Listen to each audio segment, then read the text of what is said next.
Good evening. Welcome back to the Tom Murphy Show. We've been on a hiatus. In the interim, I couldn't be filming because I was running for mayor of the village of Mamaroneck.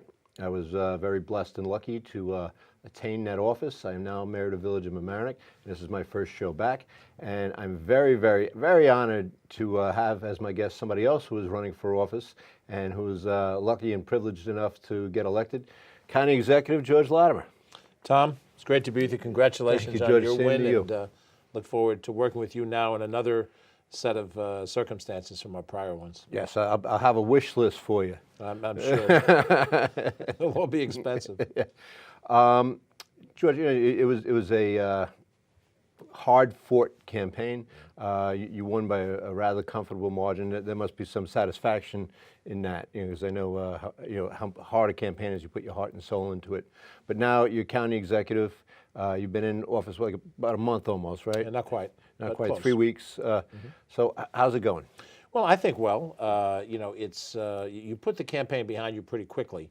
At least most of us do. Yeah. I mean, there's some people who always want to remember Relitigate the electoral stuff, but the reality is we have a serious job to do, as do you in the village and I do in the county.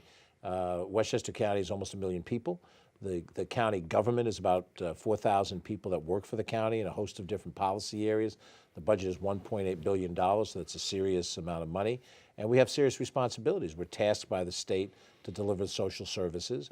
We're tasked to have public health activities. We have sewer treatment, which you don't see, but is essential to our public health. We run a bus system, and we have facilities, whether it's recreational facilities or transportation facilities. So it's a serious responsibility. So far, I feel like we're off to a good start. We certainly, on New Year's Day, not only did we have a brief ceremonial swearing in with a bigger one that followed over the weekend, but I sat at the desk, I got some executive orders done. We took the names of politicians off of all signage going into our parks and other buildings. We created a good neighbor policy, which we spoke about when I visited the village board. And Which we appreciate. Yes. And it's sort of respect to local government that when we make a decision in county government, we ought to allow time for the local municipality, the village of Mamaroneck, town of Mamaroneck, to comment if it affects them directly. And so we put that into place as a policy. We banned the gun show at the county center, and I think the majority of Westchester people felt that was the right thing to do. There are some who didn't like the decision, but we talked about that during the campaign, so it's no surprise.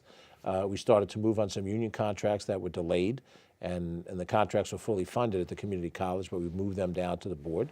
And we've made some very good high-level appointments. John Nona as the county attorney, Ken Jenkins, John is deputy an county executive. ex-county legislator. And, Right, and a prominent lawyer from Right. a couple of major New York City law firms. So he comes with a terrific private sector experience in addition to his public sector experience. Joan McDonald is our director of operations, and she was a state commissioner of transportation in New York, and she was state commissioner of economic development in Connecticut. So she really brings a lot to the table. And so I think it's very early in the process. It's almost like you're in the top of the first in a baseball game and you're pitching to the first batter. It's that early in the game. But I think we've started off showing energy and showing creativity. Now we've got heavy lift ahead. We haven't come even close to dealing with our first budget. We don't know how the Trump administration is going to cut domestic spending. We expect that to happen. There's so many things ahead of us. Well, let me, when you mentioned a budget, let's go to that for a minute, because historically in the past, especially in the past 8 or 9 years, there has been always a deficit that had to be made up. There was always an emergency, and it was almost budgeting by trauma. So how are you going to right that ship and put us on a sound financial basis? Because I know you're starting out in the hole. He didn't leave you in a good situation. Well, I think the rhetoric of the last 8 years, and we litigated this during the campaign, and the end results were what they were. We won comfortably, and I think the voters accepted our narrative, not the existing narrative. But the argument that county government taxes were oppressive and needed to be frozen at all costs, whatever happens to the physical plant of the county, whatever happens to the services of the county, is looking at the cost of something, but not the value of something. And when we look at the things that impact people, property taxes, they pay 15% of their property taxes to the village and the town in the aggregate. They pay 20% of their taxes to the county. together, that's only a third of their total bill. The school district, and mostly because of state mandates, but the school district represents 2/3 of the property tax burden. So the strategy to underfund services in the county had its impact. Oh, sure. And Rippled now, down. right, and now we have to kind of respond to that, because some of the things that were done at the county were designed to reduce the financial obligation of the county, but it put a burden financially on the village, on the town, on the city. City of New Rochelle has to pay to deal with homeless in the streets of New Rochelle when the county closed a county homeless facility. County said, we saved money. Yeah, but New Rochelle's police budget was impacted by the additional work they had to do. And just in the village of Mamaroneck, from the last time I was on, we used to be able to reach out to the county planning department on different projects, and that would save us consulting planners and engineering costs, and that's been decimated, that department. Right. The staff has been decimated, and the experience level has been decimated. And I'll give you another example. You heard a lot about the housing settlement, HUD. that the HUD issue, and HUD went after Westchester County, said that it had not made enough of an effort for affordable housing in certain communities that were seen as being restrictive to poor people or people of color. Well, ultimately, because the county went into an extended battle with HUD, HUD pulled community development block grant money from the county. Which Now, affected Mamaroneck that's Village exactly right. a lot. That's exactly right. And Mamaroneck Village, along with places like Portchester and Tarrytown and Sleepy Hollow, lost access to community development block grant, given the fact that you had met all of your housing goals in the village of Mamaroneck. So it was a very unfair situation. So we were punished for, let's just say, South Salem not meeting their goals. And just so people understand, these grants paid for things like burying the wires on Mamaroneck Avenue, the spray ground in Harbor Island Park, new play equipment over in Stanley Avenue Park, and various improvements to the sidewalks and infrastructure in Washingtonville. All of that was lost to us. The ability to access those funds were lost to us for those 8 years. And we haven't gotten it back yet. So one of my administration's priorities is to make a case that to the federal judge, I mean, whatever the deal was that HUD rubber stamped whatever the prior administration, the Astorino administration, had done, it still hasn't been approved by the judge in the case, and we're going to have to make a case that our sincerity in trying to address the housing situation is clear.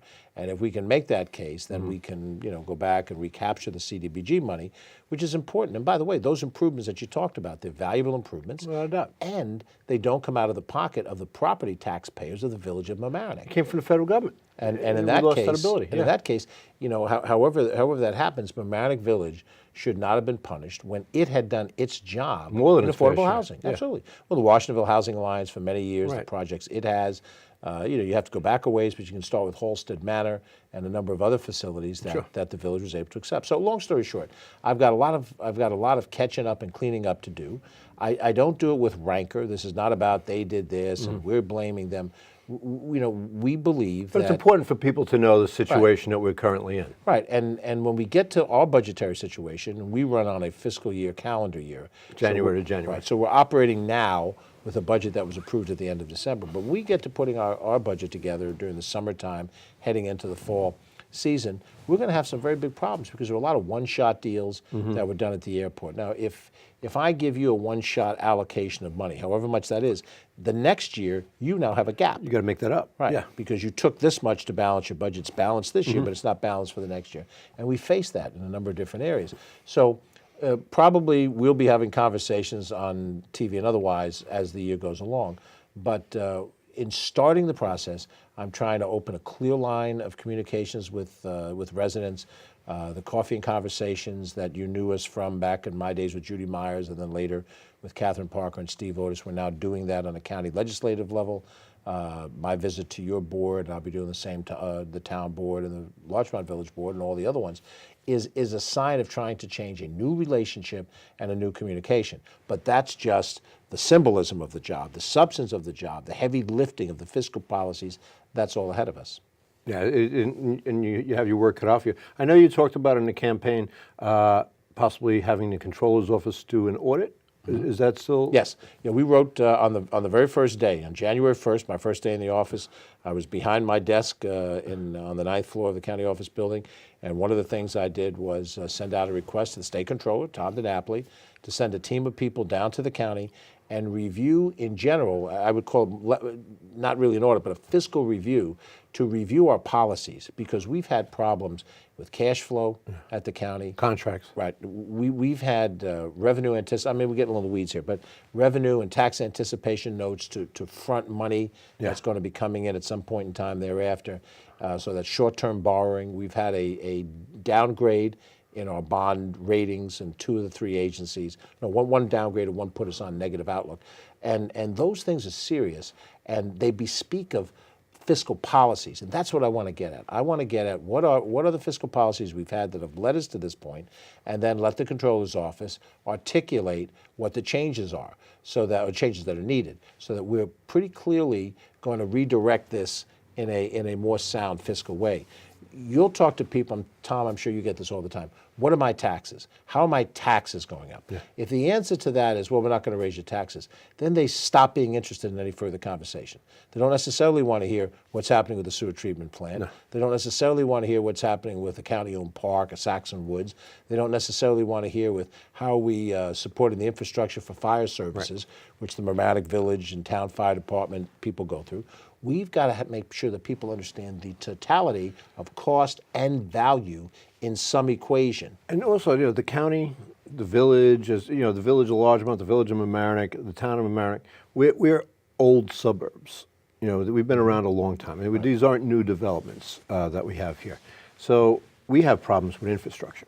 And I'm sure the county does too. And I was just at the Westchester Joint Waterworks when we were talking about how to get capacity flow so that we have enough pressure and water on peak days. And the system wasn't built for the amount of people that we have now.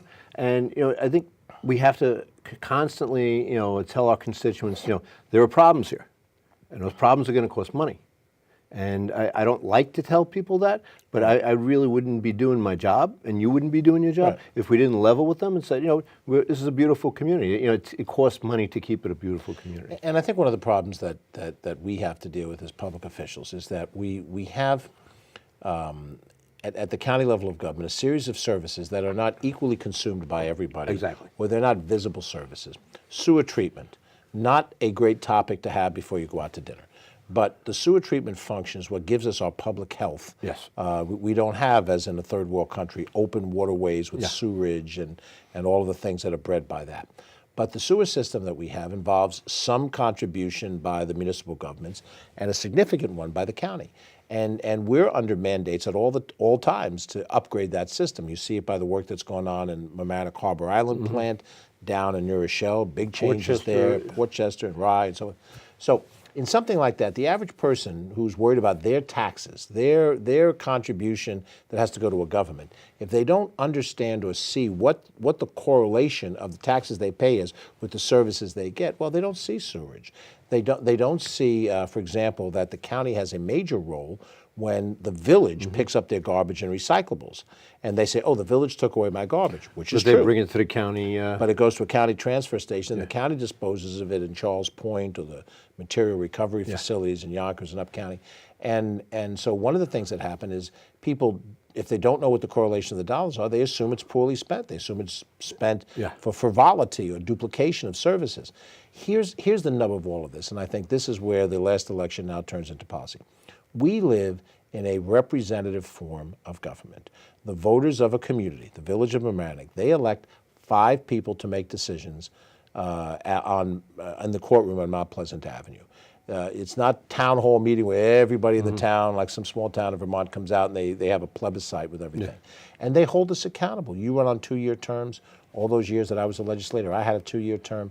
We're held accountable, but it's representative. So give us a chance as a representative to lay out a game plan and lay out how we're going to implement this. Hold us accountable, but give us the breadth we need to try to solve these problems. Yeah, and the support, and to realize that there are problems.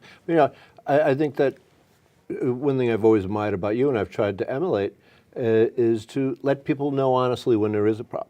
I think some people get into office and they try and act like everything's great and the sun is shining again in this municipality, and then they get hit over the head with something large that they should have been dealing with all along. They've been hiding it, and the people said that leads to a mistrust of government. It does, and I must say, and this is something that I think affects all of us in public life. arguably less so in your experience than mine, but in general, is worrying about the next election too much. Yeah. You know, you're here to make decisions. You must defend those decisions, but you have people cutting and shaping their decisions around what will be popular for the next time that I go before the electorate, instead of saying to the electorate, here's the problem, here's how I'm trying to address it, evaluate me, and I'll take my chances in how you evaluate me based on the merits of it. And I've seen this happen where, you know, people have a brand identification. I'm never going to raise a tax, or I'm going to do X, Y, and Z. And that becomes more important than the prudent solution of problems. Yeah, another area where the county is very active that people don't really see unless they're you know, in a situation where they're exposed to it. You know, the county is the entity that runs the police academy. The county, you know, the district attorney falls under the county. The jail falls under the county. You know, hopefully none of us will ever have to experience any of those places, but you know, that's a major function of government that's kind of, you know, overseen by the county. You know, if God forbid, you know, there's a bomb scare, the county comes in. You know, so a hazmat incident on a highway. I view many 60 of these, control. I view many of these services the same way you view paying for insurance. I have life insurance, I have health insurance, I have property casualty on my house. If something happens to my house, I can make a claim. But I could go years and never have a claim on my car or my house. And have I wasted my money by buying insurance? No. What the insurance gave me is it gave me coverage during a time frame, and it gave me a sense of security that were something to have happened that became a financial disaster, that I would have a partner in helping finance that, the insurance that I pay for. And I think people, you know, fire department, you have a volunteer fire department here. That fire department still needs to go through training. Sure. And you want to do it as cost efficiently as possible. We have a fire training center that provides a fair bit of that training. And when we do that training, that now creates an insurance policy that you, if you have a beautiful home, wherever it may be, it could be in Harbor Heights, it could be in Shore Acres or Heathcote Hill or Orienta, wherever, but you have a beautiful home and you're out of the house during the day. And if something happens, there are people that can respond, put the fire out, and minimize the property damage. Right. And that comes from proper training, which comes from your county taxes going into that system.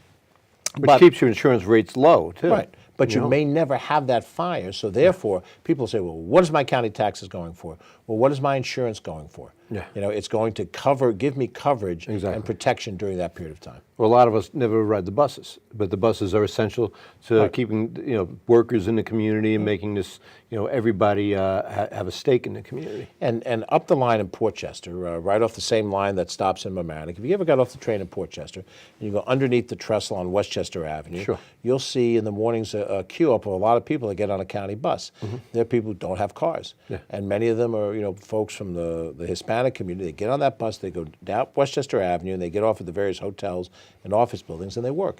If they couldn't work, would they be on unemployment or would they be on welfare? And those businesses wouldn't be able to function. Right. And so they're gainfully employed, and they need mass transit to get them where they go. And before somebody says, well, they should get a car, well, how many of the people that we know, corporate executives, use the mass transit of Metro North every day? Yeah, right. Which is why our communities are economically viable. Right. Because people can get into New York City to go to work. It's the same concept.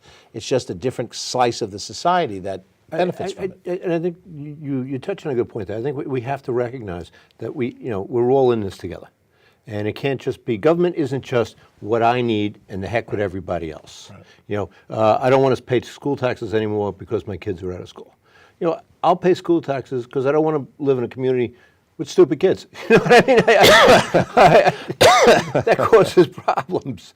You know, there has to be some greater sense that government isn't just about what I can get out of it. You know, as John Kennedy said, that's not what we could do for our country. That's not what a country could do for us. That's what we could do for our country. I'm afraid the rhetoric in the country at large, I don't know that I hear this on the streets of Mamaroneck or Larchmont, but the rhetoric I hear in the country at large is angry. And I ask myself, how bad are we today than where we were when I was 14 years old? I'm 64 now. 50 years ago when I was 14, it was 1968. And in that year, we had the Tet Offensive in January, and Vietnam was now becoming an issue where huge protests. Where we're in a war that we probably aren't going to win. We had protests on college campuses taking over deans' offices. We had the assassination of Martin Luther King. We had the assassination of Bobby Kennedy. We had the riots at the convention in Chicago. We had the Russians taking their tanks into Prague for that to stamp out the Czech Spring and the Duk. We had the same controversies going on today in the Middle East with Israel and the neighbors that wanted to destroy North Korea Israel. took the Pueblo in 1968. And so with every one of these different issues after 1968, you thought the world was coming unglued. But we had the fortitude as Americans to work through those things. Now, I'm a 14-year-old kid 50 years ago. I'm going to school, thinking about college and whatnot. But the society weathered that storm. So today, we have a stronger economy. We've rebounded, not just during the last year of Trump, but for the last number of years, from the bottoming out in 08, 09 of the Great Recession, through the Obama years up, we have relative domestic tranquility based on comparisons to what we had then. We are at war in Afghanistan and Iraq, but in the big scheme of things, there's an anger in the American population, and I view it as an agitation. People who are trying to get you ginned up because politically it benefits them if you're angry and you vote and you act out of that anger. What we need is cool reason. We need to ratchet it back, look at the problems we have, figure out whether you're conservative or liberal, how do we find common ground, solve the problems, and stop trying to get the headlines by working that great American divide. And you know what? From my point of view, and you know, I'm a blue collar worker, and it seems to me that they're always people are always trying to get people in the middle class angry at the people below them. Because if I'm angry at you, I'm not watching what you're doing. There's an old joke we have at work. There's a banker, and not to denigrate bankers, but I'm gonna in this joke. A banker, a worker, and an immigrant, and they sit down at a table, and there's 20 cookies on a plate. A banker takes 19 cookies, turns to the worker, and says, "You better watch out. That immigrant's going to take your cookie." So that's Well, and the realities are that government, if it functions properly, does not make all the rules for society, but it serves as a check and balance because any entity, when it runs away with authority, abuses that authority, and government itself can abuse authority. But to think that the way to go is to decimate government, turn it into a neutered function, is to then let the strongest winners win. And that's always a few. And what you need, if you want economic growth and development, you need the rising tide to lift all boats. from the bottom. Public education is important because you want everybody in the society to have enough education so they can participate economically in the society. Everybody should have an opportunity to try and succeed, because if everybody isn't going to succeed at the same level. We know that. We're all different, and success is different for everybody. But people need to have at least that opportunity to succeed. And I don't know if we're applying that equally when our schools are so some schools are great, some schools are awful. I mean, schools should be school. You know what I mean? And it's a shame that I worked in the city in schools taking care of elevators for a while, and some of these schools are just abysmal. And I would come home and I would say to my kids, "You don't know how lucky you are. I don't know how these children get an education. The facilities are falling apart, and it just looked like nobody cared." Well, unfortunately, all of us, myself and everybody else, we're flawed. All of us as humans are. Without a doubt. We're imperfect. We are never going to perfectly solve anything. The founding fathers, who we've created, busts to, and they were brilliant men, primarily men, that did the things they did, but they too were flawed. They acknowledged slavery, and they weren't perfect. Our Civil War, they dueled, stuff that we look at now is terrible. Abraham Lincoln was the greatest president we ever had, but he wasn't a perfect person, and his policies weren't the policies that today I could advocate, nor FDR. In our generation, the generation that you and I are living in now, we have to deal with our problems today. We have to draw from that American sense of energy and innovation to deal with them. But we have to remember that we're not going to solve them ideologically. We're going to solve them practically as we try to find that middle ground. And it's okay to have an ideology, but at the end of the day, you got to make the best decision based upon what you have. And as you and I both know, what I've had to come to grips is that everybody doesn't share my ideology. Right. And I can't force my ideology on anybody. So I gotta deal with the world as it is, not the world as I want it to be. And I think what's interesting about it is in my experience, my business experience, long before I got into government and then my government at different levels, the fact that there are different points of view, different ideologies is a good thing. It gives you the pull and the push. Out of that creative process can come the better policy. But what I see in politics is the desire for one side to wipe out the other. Exactly. And that's not going to happen in this society. But what it does is it creates this perpetual sense of anger and competition. There are less people in the middle and more on the outside. Right, and that's destructive to what we have to do. We've got to be able to say, if you and I disagree on something, okay, we don't agree on that point. I might concede a little bit, you might concede a little bit, but then we're going to move on to the next issue and try to resolve that. Our time on this planet, Tom, is limited. I'm probably 10 plus years older than you. But the bottom line is nobody knows how long they have. And so for those of us in public office, use the chance while you have it, use it productively, and then when the time comes, turn the car keys over to the next person. Let them have that chance. Let me just get one big final question. What, at the end of 4 years, and I know this is hard, it's a hard question, but what would be, what would you hope to see the county like in 4 years? Well, obviously, I hope stabilized finances. I hope the economy will reflect itself in the way we are with taxation. We've kept a moderate taxation level so that it hasn't spiked up and increased. I'd like to see us go to the next level of more affordable housing units, which are necessary. Economic development, I certainly want to see a strong I-287, but I also want to see economic development in our core cities, in the Yonkers and the Mount Vernons of the world, where you see some blue-collar jobs, there for people of that nature. I'd like to see us be a leader on environmental issues, where we can show that we can better control our energy consumption and the way we handle our waste. I'd like to see us have a softer social understanding of our diversity and embrace that and push back against sort of the harsh rhetoric that comes out of people who have absolutist views of the left and the right. All of those things I hope for, I will work for.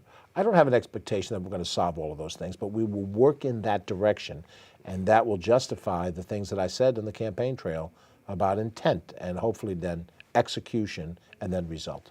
That sounds perfect. I think that's all you can do is state your goals and do your best effort to try and move the ball. What we're doing, we're moving the ball forward. That's like you said, our time on this earth is limited, our time in office is limited, and you got to hand it over to the next guy a little bit better than you found it. And I think we both tried to do that in our elected capacities. And it is hard these days because, as you were talking about the rhetoric, if you watch cable news, what they're selling is, if I disagree with you, I got to hate you. Right. There's no more rational discourse anymore. And sometimes you flip through the channels and it's either one side, just attacking the other without the other side being there, or if they're both together, they're just yelling at each other. Nobody's listening to each other. And we saw once before in American history, and we weren't alive, obviously, in the 1850s leading to the 1860s, that when you agitate the divide that exists, we came to civil war. 600,000 Americans, because both sides were Americans, 600,000 Americans died in the Civil War because we ultimately had a breakdown of our system. At a time when the population was so much less. I mean, that was, in terms of percentage, it was just devastating. Almost, every male at a certain age got wounded or killed. So when I hear us talking about red states and blue states and red communities and blue communities, look, we're all Americans. Yeah. We all believe that this country is the greatest experiment in democracy that's ever lived, that we've done things that are wrong, but in general, we've done things that are very right.